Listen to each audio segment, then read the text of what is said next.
The Royal Thai Army conducted a detailed evaluation of the D-Iron RCV, robotic combat vehicle, at the Cavalry Center, ASEAN Camp, Saraburi Province from August 22, 2023.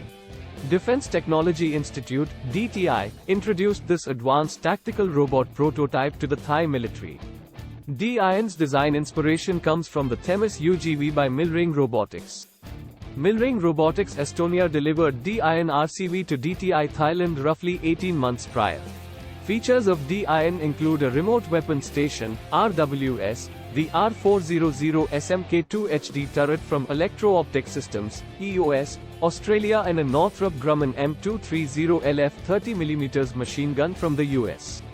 This combat vehicle has been tested extensively with live ammunition during day and night, garnering praise globally, especially from NATO nations. Trials also explored D-Iron's prototype tactical robot version, emphasizing its ability to transport diverse payloads. During the evaluation, D-Iron RCV displayed exceptional adaptability to various terrains, including steep climbs, water crossing, and other obstacles. The positive results have intrigued the Ministry of Defense Armament Standards Committee, hinting at possible future acquisitions and domestic production. This evaluation establishes Thailand as the inaugural ASEAN country to adopt heavily armed UGVs in defense tactics.